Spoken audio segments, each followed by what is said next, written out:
Are you looking to get started playing Disney Lorcana? Well, you're in the right place. Whether you've purchased your very first starter deck or you just want to learn more about how to play, we've got you covered. So make yourself comfortable and let's tell you everything you need to know about how to play Disney Lorcana. In Lorcana, the goal is to be the first player to reach 20 lore, competing against other players to do so.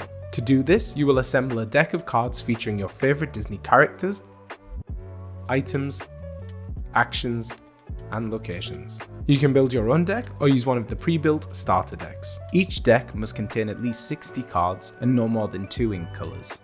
You will also need some way to track your lore, such as the official Disney Lorcana app, dice, or anything really that works for you. Finally, have some damage counters at the ready.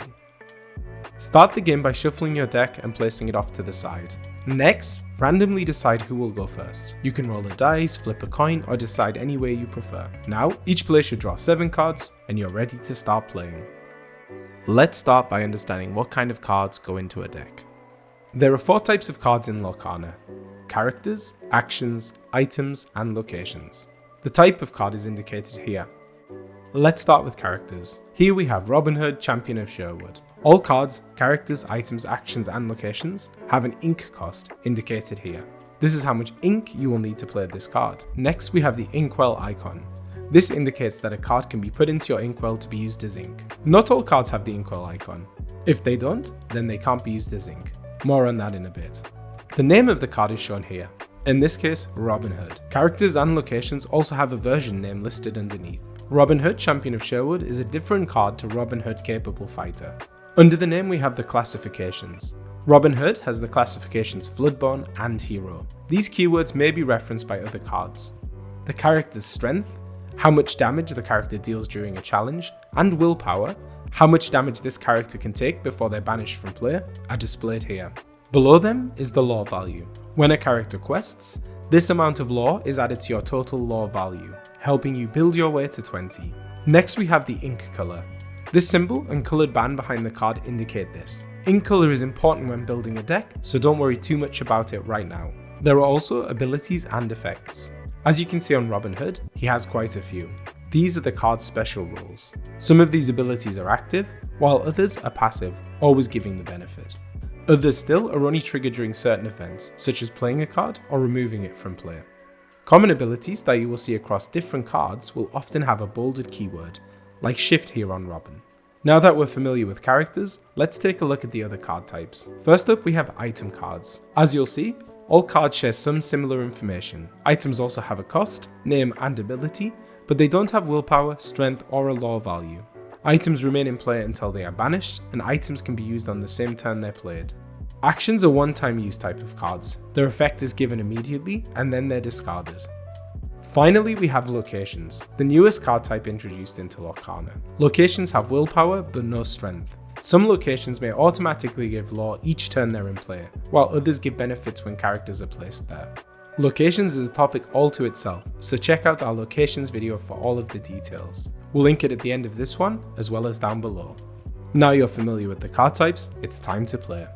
Once you've drawn your 7 starting cards, you can change or alter any number of them. You can only do this once per game from your starting hand. You might consider altering cards that have a higher cost, as you may not be able to play them anytime soon, or uninkable cards if you have too many. To do so, select the number of cards you wish to alter from your hand and put them aside. Draw that many new cards from the top of your deck and add them to your hand. Finally, shuffle the cards you got rid of back into the deck. In order to start adding cards to the board, you need to pay the cost on the top of the card. So, we need to create some ink. To do this, once per turn you can add ink to your inkwell. To put a card into your inkwell, select one from your hand with the inkwell symbol. Only cards with this symbol can be inked, and those without the symbol cannot be used as ink. Next, show that card to your opponent and then place it face down in front of you for the rest of the game. You now have 1 ink. Once a card is placed into your inkwell, it is no longer considered to be that card. It is now ink to use to play other cards. It cannot be removed from the inkwell, and you can't look at it again. Now you have some ink, you can start using it to play cards. As mentioned, the number in the top left of the card tells you how much ink you need to pay in order to play it. With 1 ink, you could play a 1-cost character from your hand, such as Stitch, New Dog. To do so, you should place Stitch on the board, and then spend ink based on his cost. We do this by rotating the ink 90 degrees, something we refer to as exerting. Exerted ink will ready or become available again at the start of your next turn. Except for moving it to a location, a character cannot do anything on the turn they are played, unless their ability says otherwise. That is because their ink is still drying. You can place them lower on your board to help differentiate them. You have to wait till your next turn before you can use them, when their ink has dried. Some characters do have abilities that trigger when played, however, and passive abilities begin as soon as that character is played on the board, whether they are dry or not. When it's your turn, you will begin the same way each time. Ready, set, draw. First, ready all cards on your side of the board by turning them upright. Second, set. Resolve any card effects that take place at the start of your turn. This is also when characters played on the previous turn can be moved up to join your other cards, and can now be used. Also, check for any effects that happen at the start of your turn. Locations also give their lore value during the set phase too.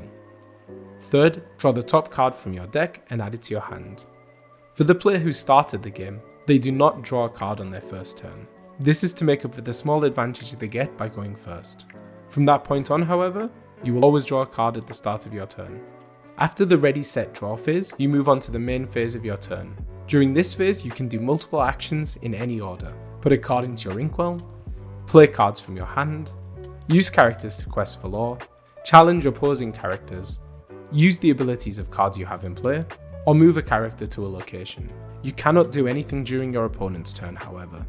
For cards in play that have already dried, turning them sideways indicates you've used them for the turn. This is known as exerting a card, in the same way you exert ink in your inkwell. And like ink, the character will become ready again during your next turn. Most cards can only be used for one effect per turn, so you have to decide what you want to do with each card. For characters, there are a few options. You can send them to quest for lore. To do this, exert them and declare they are going to quest. You then gain lore equal to the amount of lore on their card. You can do this turn after turn in order to reach 20 lore and win the game.